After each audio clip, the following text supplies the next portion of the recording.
ఓం నమో నారాయణాయ శ్రీమతే రామానుజాయ నమః. శ్రీమన్నారాయణ చరణం శరణం ప్రపద్దే. అస్మద్గురుభ్యో నమః. అందరికీ నమస్కారం అండి. భగవద్గీతలో మనము 4వ అధ్యాయంలో 17వ శ్లోకం వరకు తెలుసుకున్నామండి. ఈరోజు 18వ శ్లోకానికి ఏం చెప్పాడో తెలుసుకుందాం. దానికన్నా ముందు మనకు కర్మల గురించి తెలియజేస్తున్నాడు భగవంతుడు. కర్మలు కర్మ, అకర్మ, వికర్మ ఉంటాయి అని చెప్పిండు. వికర్మలు అంటే ఏంటిది, కర్మలు అంటే ఏంటిది అనేది కూడా మనం చెప్పుకున్నాము. కర్మతత్వాన్ని తెలుసుకోవాలి. కర్మతత్వాన్ని తెలుసుకొని కర్మలు ఆచరించాలి. అయితే మనము కర్మలు చేసేవాళ్ళు ఎటువంటి కర్మలు చేయాలి అన్నప్పుడు మనకు జ్ఞానవంతులైన వాళ్ళు ఏ కర్మలు ఆచరిస్తారో తెలుసుకొని ఆచరించండి అని చెప్పిండు. మరి జ్ఞానులు అనేవాళ్ళు కొంతమంది ఒక రకమైన కర్మలు చేస్తున్నారు, ఇంకోళ్ళు ఇంకా కొన్ని రకాలు చేస్తున్నారు. అంటే దాంట్లో 2 రకాలు ఉన్నారు అని తెలియజేసిండు అనమాట. ఎట్లా అంటే ముముక్షువులు ఉంటారు, ముక్త పురుషులు ఉంటారు. అంటే ముక్త పురుషులు అనేవాళ్ళు పూర్తి జ్ఞానాన్ని పొందినవారు, ఆత్మ జ్ఞానం పొందినవారు అన్నమాట. కాబట్టి వాళ్ళు చేసే కర్మలు ఎలా ఉంటాయి అంటే, జ్ఞానవంతులు ఎప్పుడు లోక కళ్యాణం కోసం కర్మలు చేస్తారు. మరి ముముక్షువులు ఏం చేస్తారు, ఆత్మజ్ఞానం పొందడం కోసము కర్మలు చేస్తారు. అది తేడా అన్నమాట. అయితే మరి వీళ్ళు చేసే కర్మలు ఆత్మజ్ఞానాన్ని పొందడానికి చేస్తున్నారా, జ్ఞానవంతులు అందరి కోసం చేస్తున్నారా అనేది మనకు ఎట్లా తెలుస్తుందండి? ఇవాళ రేపు ప్రతి వాళ్ళు వేషాలు వేసుకొని కూర్చుంటున్నారు. అందరూ జ్ఞానవంతులే, ధ్యానం చేస్తున్నాం అంటారు, ఆత్మజ్ఞానం అంటారు, కర్మలు లేవు అంటారు, కర్మలు ఉన్నాయి అంటారు. ఇట్లా రకరకాలుగా చెప్తూ ఉన్నారు. ఏది వినాలి, ఏది చెయ్యాలి ఏం అర్థం కాదు. అందుకే ఏది కర్మ ఏది అకర్మ అనేది తెలుసుకుంటారు జ్ఞానులు. కాబట్టి వాళ్ళని అబ్జర్వ్ చేయాలి మనం. వాళ్ళు చేసే వాటిని ఏది కూడా మనకు ఉన్నట్టున్న పడంగా ఏది కూడా తెలియదండి. ఇప్పుడు మన ఇంట్లో మన పిల్లల గురించి కూడా ఏంటి కొంత అర్థం చేసుకోవాలి. వాళ్ళ పరిస్థితి ఏ విధంగా ఉందనేది అర్థం చేసుకొని మనము దానికి తగినట్టు ప్రవర్తిస్తే వాళ్ళు మన దారిలోకి వస్తారు, మనం చెప్పేది అర్థం చేసుకుంటారు. కర్మ అంటే ఏంటండి, కదలికలు. మనం చేసే ప్రతిదీ ఒక కర్మనే. ఆ కర్మలో కొన్ని ఆటోమేటిక్గా చేసుకుంటూ పోతాం, ఆలోచించం. ఇప్పుడు తినడము, కూర్చోవడము, గోక్కోవడము ఇవన్నీ కూడా కామన్గా జరిగిపోతూ ఉంటాయి. ఆ పనులన్నీ అవి మంచిగా చెడ్డగా అనేది ఏమి ఉండదు. దానికి నీ అవసరానికి చేసుకుంటూ పోతావు. కాబట్టి అప్పుడు ఇన్స్టెంట్గా నీకు అనిపించింది చేస్తున్నావు. కానీ కొన్ని కర్మలు ఎట్లా ఉంటాయి, వాటి ఫలితాన్ని ఆశించి చేస్తావు కదండి. ఫలితాన్ని ఆశించినప్పుడు ఆ ఫలితం వస్తుందా కదా అనే ఆలోచనతోని చేసే కర్మలు ఉంటాయి. కొన్ని ఎలా ఉంటాయి, మన పెద్దవాళ్ళు చెప్పినట్టే విహిత కర్మలు ఉంటాయి. మనిషిగా పుట్టినప్పుడు నువ్వు కొన్ని కర్మలు చేయాలరా, నీ పెద్దవాళ్ళు చెప్పిన పనులు చేయి, దైవాన్ని ఆరాధించు, పరులకు ఉపకారం చేయి, నువ్వు చదువుకునే స్టేజ్లో చదువుకో, ఉద్యోగం చేసే స్టేజ్లో ఉద్యోగం చేయి, వివాహం చేసుకొని భార్య పిల్లలను పోషించు, తల్లిదండ్రులను పోషించు, అతిథులకు మర్యాదలు చెయ్యి, వీలైతే యజ్ఞ హోమాదులు చెయ్యి, లేదు సేవ చెయ్యి, భూతదయ కలిగి ఉండు, పశుపక్షాదులకు ఆహారం ఇయ్యి అని ఇలా మనకు చెప్పారు. చెట్లు నాటు, చెట్లు మనకు ఆహారాన్ని ఇస్తాయి కాబట్టి ఏమైనా పండుగలు పెట్టిండ్రు, ఆ పండుగలను ఆచరిస్తాం. అవన్నీ ఏంటి, దీంట్లో భాగమే అన్నమాట. ఇప్పుడు ఏమవుతుంది మరి అంటే, మరి వికర్మలు అంటే ఏంటి, చెయ్యగూడని కర్మలు. ఇప్పుడు నీకు అన్నం తిను, పప్పు తిను, మనకు పండిన పంటలు తిను అని చెప్పిండ్రు. కానీ పక్కకున్న మాంసము, మద్యము ఇవన్నీ కూడా వస్తున్నాయి అందులోకి. ఏవి పడితే అవి. ఇప్పుడు ఇవన్నీ కొత్త కొత్త ఎన్నో పదార్థాలను తింటున్నాం ఇప్పుడు, మనకు తెలియనివి కదా. ఎక్కడ ఏది మంచిగా ఉంటే అది తినేస్తున్నాం. అది కూడా కర్మనే, కానీ అది ఏంటిది? వికర్మ. అది వికర్మ అని నువ్వు తెలుసుకొని కర్మలు చేసినప్పుడు మనము కర్మ చేసినామని దేనికంటారు అంటే, మనం విహిత కర్మలు మన జన్మ ప్రకారం, మన శాస్త్ర ప్రకారము మనము ఏవి చేయవలసిన ఉన్నాయో ఆ కర్మలను చేస్తే వాటిని కర్మలు అంటాం. ఇట్లా చేయకూడని పనులన్నీ చేస్తూ ఉంటే వాటిని వికర్మలు అంటాం. ఇంకోటి ఏమన్నారు? అకర్మ అన్నారు. అకర్మ అంటే కొన్ని ఏది కర్తవ్యమో తెలియదు అన్నమాట మనకు. ఇప్పుడు ఎవరో ఏదో చెప్పిండ్రు, ఆ పని చేసేసినాము వచ్చినాము. ఎందుకు చేసినవరా అంటే నీకు తెలియదు దాని గురించి. ఏదో వాళ్ళు చేయమన్నారు, చేసినాం. అరే బాబు డబ్బా తెచ్చిరా అంటే ఆ డబ్బా తీసుకుపోయి ఇచ్చినావు. ఆయన ఏమన్నాడు, నువ్వు ఇచ్చావు, నీకు ప్రమేయం ఏమీ లేదు. అటువంటివన్నీ ఏమవుతాయి? అకర్మలు అవుతాయి. అంటే అనుకోకుండా అక్కడ సందర్భంలో ఏవైనా కొన్ని చేస్తావు. అయితే మరి ఇలాంటివి జరుగుతూ ఉంటాయి కాబట్టి మనము చేయవలసిన కర్మను గురించి తెలుసుకోవాలి, చేయకూడని కర్మ గురించి తెలుసుకోవాలి, కర్మరహిత స్థితిని గూర్చి తెలుసుకోవాలి. కర్మరహిత స్థితి అంటే ఏంటిది అంటే, కర్మలను చేయకుండా ఉంటే సరిపోతుంది కదా. మనం నోరు మూసుకొని ఏం పని చేయకుండా కూర్చోవచ్చా? కూర్చోలేము. ఎట్లా కూర్చుంటామండి? ఒక్క 2 నిమిషాలు కూడా ఉండలేము. మనిషి అంటే, జీవి అంటే తప్పకుండా చలనం అనేది ఉంటుంది. చలనం లేకుండా ఉండదు. అంటే కర్మ చేయకుండా 1 సెకండ్ కూడా ఉండలేం మనం. కన్ను రెప్పలన్నా కొడతాం, ఏదో ఒక మాట మాట్లాడతాం. మనకు ఆల్రెడీ శ్వాస తీసుకుంటున్నాం, వదులుతున్నాం. అదొక కర్మ నడుస్తూనే ఉంటుంది, గుండె కొట్టుకుంటూనే ఉంటుంది. కర్మలు లేకుండా ఎట్లుంటాం? ఉండం. కానీ మనం ఏమనుకుంటామంటే, ఏమన్నా పనులు చేయమంటే చేయలేరు. నేనేం ఇవాళ నుంచి నోరు మూసుకొని కూర్చుంటా అని కూర్చున్నాం అనుకో, పనులు చేయకపోతే కర్మ సన్యాసం అవుతుందా? కర్మలు పని నీ కర్తవ్యం ఏంటో అది చెయ్యాలి. కానీ నేను చెయ్యాను. ఇప్పుడు అర్జునుడు అదే కదా, అట్లనే కదా కూర్చున్నాడు. నువ్వు యుద్ధం చేయడానికి వచ్చి నేను ఏం నాకు పాపం వస్తుంది కాబట్టి నేను కర్మ ఏం అని కూర్చున్నాడు. అట్లా అంటే ఎట్లా కుదురుతుంది? నీ కర్తవ్యాన్ని నువ్వు చెయ్యాలి, చేయకుండా ఉండడానికి వీలు లేదు కదా. మరి కాబట్టి నువ్వు చేయాల్సిందే. అట్లా కూర్చుంటే దాన్ని కర్మ సన్యాసము. కర్మలను త్యజించాలి. ఇప్పుడు జ్ఞానులు ఏం చేస్తారు? వాళ్ళు ఇష్టం ఉంటే కర్మలు చేస్తారు, లేకుంటే చేయరు.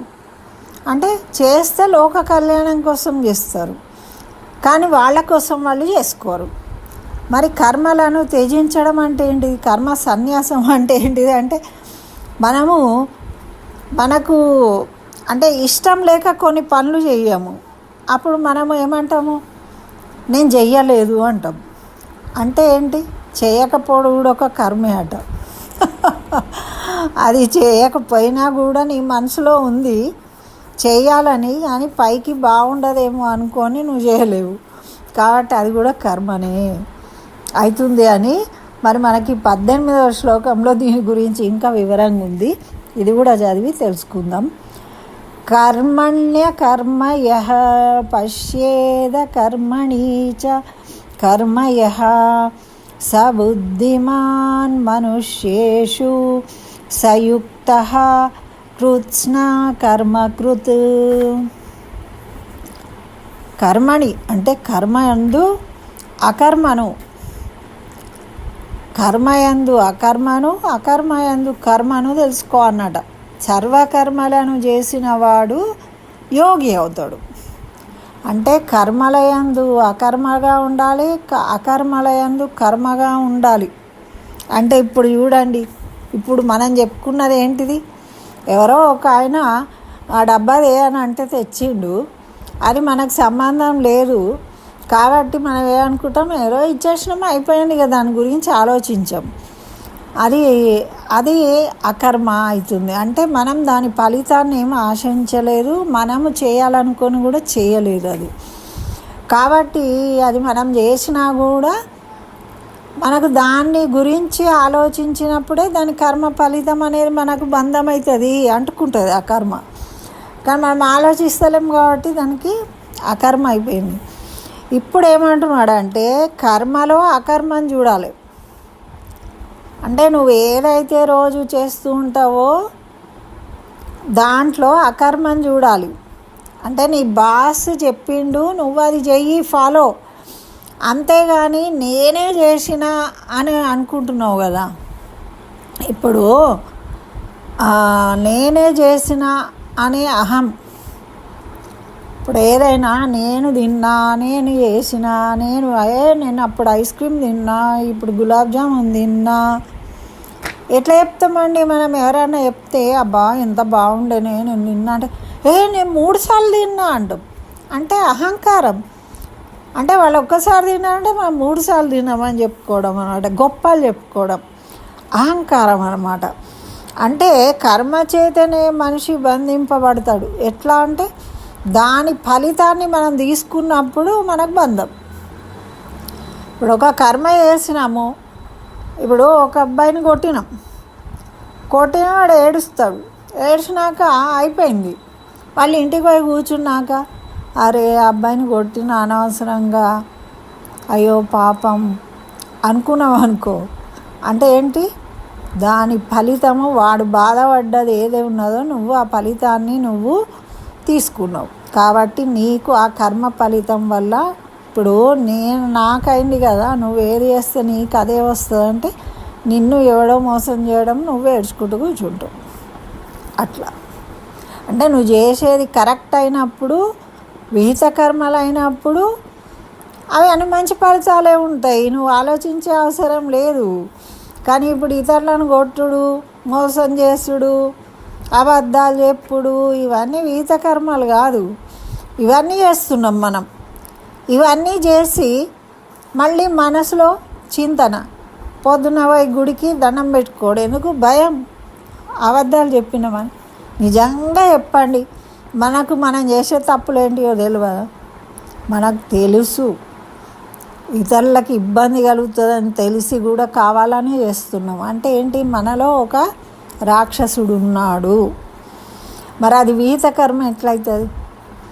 కాదు, అది వికర్మ. దాన్ని తొలగించుకోవాలి. అది వికర్మ అని తెలిసినప్పుడు దాన్ని తొలగించుకునేది జ్ఞానం.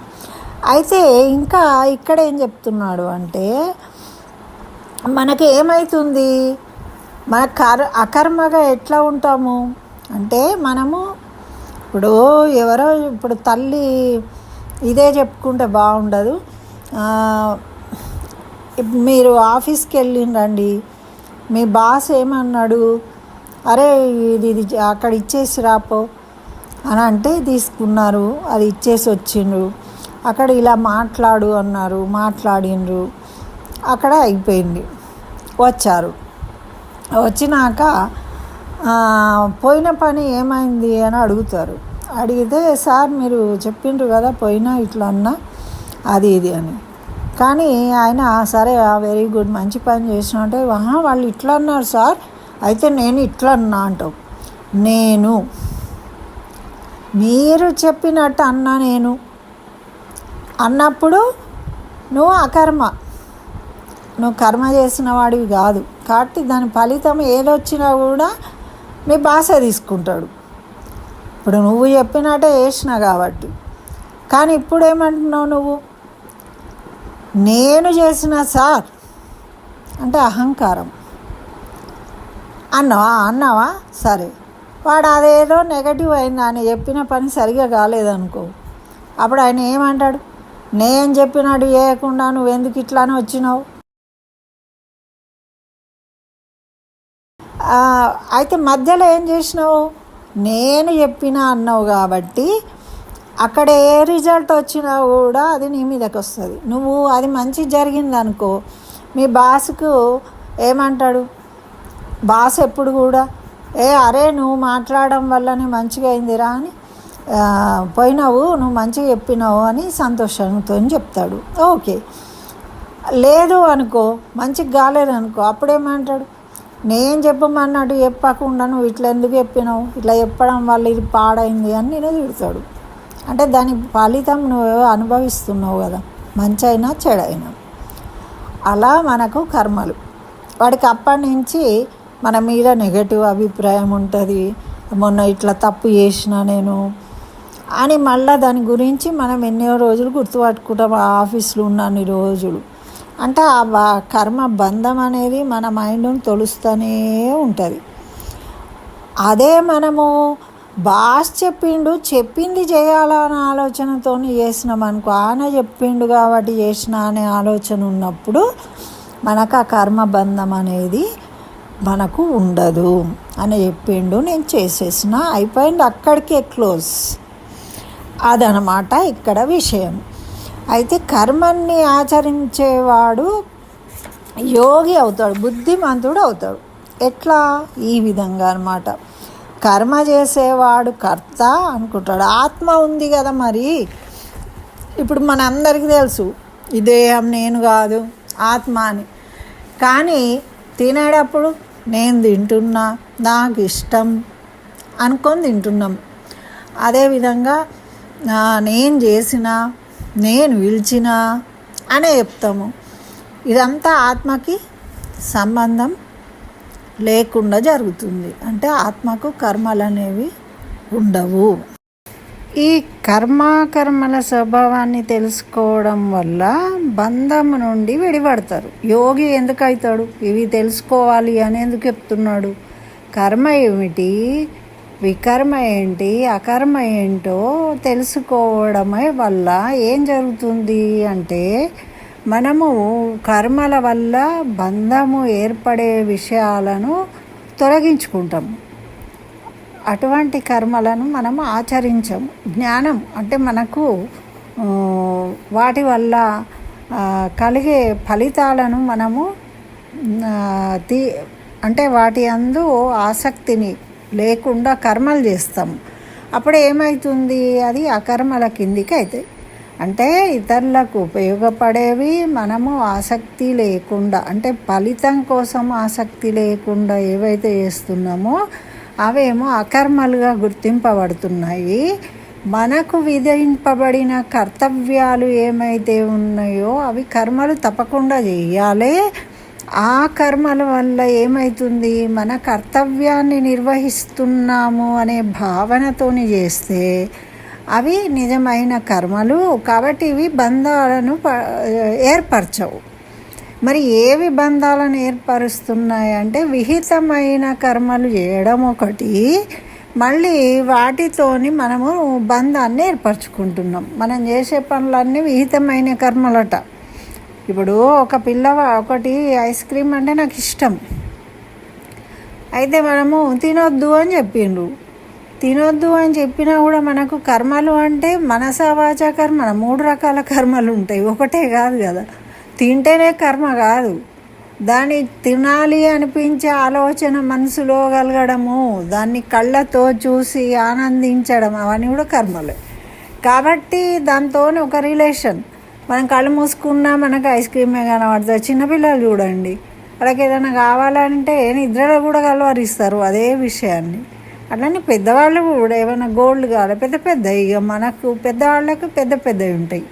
పట్టుచీర, పట్టుచీర అయితే నాకు ఎంత ఇష్టమో, అది ఎప్పుడు కొనుక్కోవాలని ఉందంటే అది ఎప్పుడో చూసినా కూడా ఎన్నో రోజులు గడిచింది, ఎన్నో చీరలు కట్టినాము, అంత అయినా కానీ ఆ చీర గురించే ఆలోచించాము. అంటే ఏంటి, దాని పట్ల ఇష్టం ఉండొచ్చు, మనము ద్వేషం కూడా ఉండొచ్చు, అయిష్టత కూడా ఉండొచ్చు. అదంతా ఏంటి? కర్మ బంధంలాగా మనను పట్టుకుని మన వెంట వస్తూ ఉంటుంది అన్నమాట అది.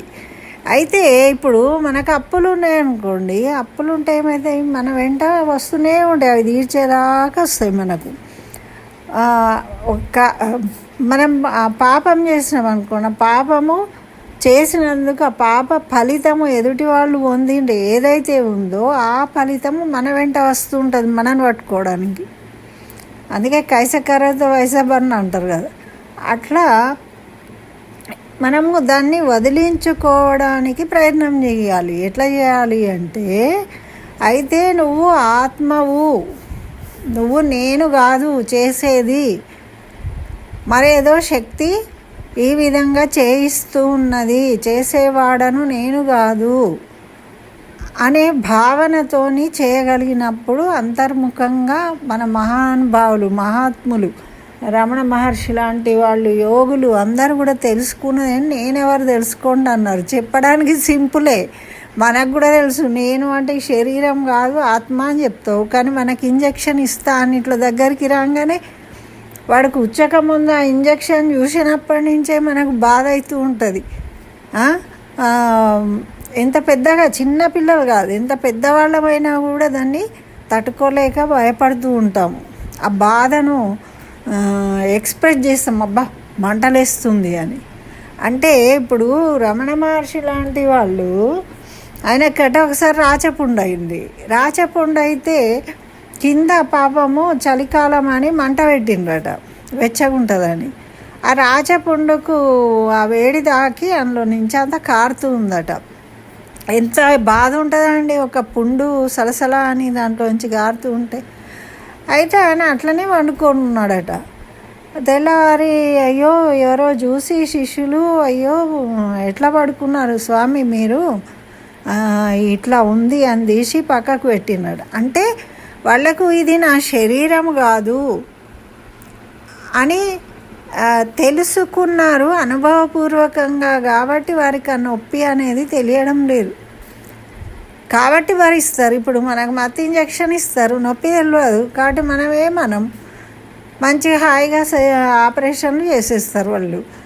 అదే ఆ మత్తు అంటే భగవంతుడు అనేది ఆత్మ జ్ఞానం అనేది కూడా ఒక మత్తు పదార్థం లాగా. ఇప్పుడు ఆ మత్తు ఆ భగవంతుని యొక్క యందు గల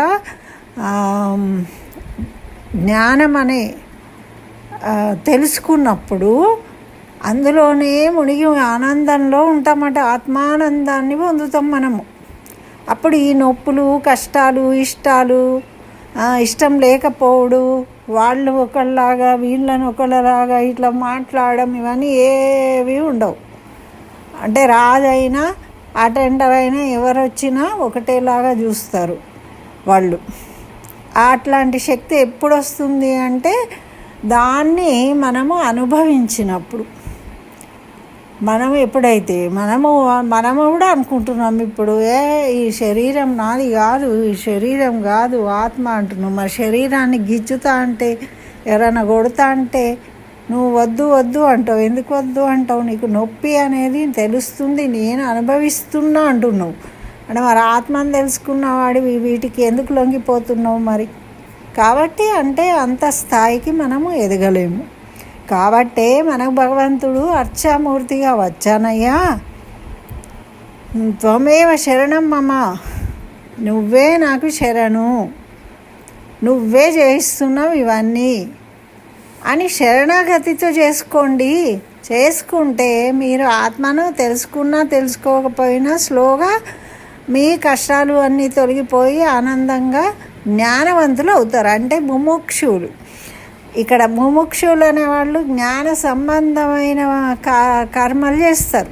కర్త మనమే, చేసేది మనం చేసేవి కొన్ని కర్మలు ఉంటాయి, కొన్ని వికర్మాలు ఉంటాయి, కొన్ని అకర్మలు ఉంటాయి. కానీ ఏవి కర్మలు, ఏవి వికర్మాలు, ఏవి అకర్మలు, ఏవి చేయడం వల్ల మనకి ఏం లాభం కలుగుతుంది, ఏం నష్టం కలుగుతుంది. అంటే లాభం నష్టం అంటే పైసలు వచ్చే పని చేయడము. మనం పైసలు రాకుండా పని చేస్తామా? చెయ్యము. మరి అట్లనే పైసలు రాని పని చెయ్యము అని ఎట్లా తెలుస్తుందో, మనము ఈ జన్మ నుండి వచ్చే జన్మలకు మనము ఇక్కడ ఉన్న బంధాలను విడగొట్టుకొని వెళ్ళాలి. మనకున్న బంధాలను రుణబంధాలను తొలగించుకొని పోవాలి. కానీ మనం ఏం చేస్తున్నాము, ఇంకా కొన్ని యాడ్ చేసుకొని పోతున్నాం అనమాట. దేనివల్ల అంటే ఈ బంధాలు పెంచుకొని, అంటే వికర్మలు చేయడం వల్ల. ఆ వికర్మలు ఏవి అనేది మనం తెలుసుకోవాలి. అయితే అకర్మను చూసేవాడు. మనం కర్మ చేసినా కూడా ఇది నేను చేయట్లేదు, ఆ భగవంతుడు వెనకుండి నడిపిస్తున్నాడు. అంటే మనం తెలివిమంతులము. మనం మంచి పని చేసి మంచి రిజల్ట్ వచ్చినప్పుడు ఏం చేసినామంటాం, మంచి పని చేయనప్పుడు దేవుడు చేసిండు గిట్లా ఏం చేస్తామంటాం. అది కాదు. అక్కడ నువ్వు ఏది చేసినా, నువ్వు ఈరోజు నీళ్లు తాగగలుగుతున్నావు అంటే ఆ భగవంతుడు మనకు నీళ్లను ఇచ్చిండు తాగడానికి అని స్మరించుకొని స్థితికి మనం వెళ్ళాలి. ఈ నిమిషం నేను ఉన్నా ఇక్కడ జీవించి అంటే దానికి కారణము ఆ భగవంతుడు. మరి ఈ నిమిషంలో నాకు కడుపులో నొప్పి లేచింది విపరీతంగా, అది కూడా భగవంతుడే ఇచ్చాడు. సుఖము భగవంతుడే ఇచ్చాడు, దుఃఖము భగవంతుడే ఇచ్చాడు అని మనం కనుక సమస్థితిలో ఉన్నామనుకోండి, అప్పుడు మన కర్మలే అంటావు. మనం ఎన్ని చేసినా ఏవి చేసినా అకర్మలుగా ఉంటాయి. ఎందుకు అంటే కర్త అప్పుడు మనం అయితలేము. మనం చేసినప్పుడే కదా మన మీద ఉంటుంది. ఇప్పుడు మనం చేస్తే ఏదైనా పని చేస్తే ఎట్లా చేస్తావు బిడ్డ చూస్తా అని 10 మంది చుట్టూ చూస్తారు నువ్వు చేస్తున్నావు అంటే. అప్పుడు మనం ఏం చేస్తాం, మనకి ఎందుకు వచ్చిందే బాధ, వాళ్ళ పని వాళ్ళు చేసుకొని మళ్ళీ ఏదేమైనా మనం తిడతారు అని వదిలేస్తాం.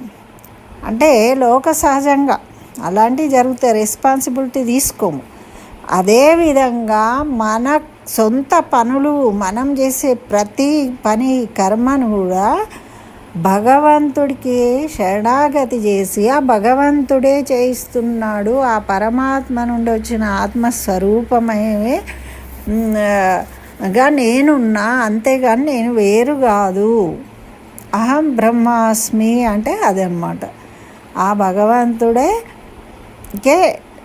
ఏదైనా నేను చేసేది, అర్పించేది. ఆ భగవంతుడు చెప్పిన దాన్ని నేను కష్టమైనా నష్టమైనా లాభమైనా అన్నిటినీ సంతోషంగా స్వీకరిస్తున్నా అన్నప్పుడు మనకు దుఃఖం ఎందుకు ఉంటుందండి? 10 రూపాయలు రాగానే 1000 రూపాయలు వచ్చినా లాభం వచ్చినా సంతోషిస్తాము. 10 రూపాయలు నష్టం వచ్చినా కూడా వెంటనే బాధపడతాం. అంటే 1000 రూపాయలు వచ్చింది కదా, మరి 10 రూపాయలు నష్టమైంది అనుకుంటామా? అనుకోము. అది ఆ సమస్థితిని పొందాలి. పొందినప్పుడు మన కర్మలు అంటావు, దాన్నే మోక్షం అంటారు. కాబట్టి అకర్మలో కర్మను దర్శించాలి, ఆ కర్మలలో అకర్మను దర్శించాలంటే అది కర్మలు చేసినప్పుడేమో అవి నేను చేస్తున్నా అనుకోకూడదు. అకర్మలో అంటే మనము చేయని వాటిల్లో కర్మ చేశాము, ఎవరి కోసమో చేశాము అంటే లోక హితం కోసం కర్మలు చేసినాము అనుకోవాలి. చేసిన కర్మలనేమో లోకహితం కోసం చేసినాం. మనం కర్మలు మన కోసం చేసిన వాటినేమో అకర్మలుగా భావించాలి. భగవంతుడు చేయిస్తున్నాడు అని మనకు చెప్తుండో అంత సాధ్యమైన విషయం కాదు. కానీ మనం కొన్ని మార్చుకుంటూ ఆలోచనలను మార్చుకుంటూ అనవసరమైనవన్నీ ఆలోచించడం మానేస్తే అదే జ్ఞానము. ఇదండి ఈ శ్లోకం యొక్క అర్థ విశేషము. స్వస్తి. సర్వం శ్రీకృష్ణ చరణారవిందార్పణమస్తు.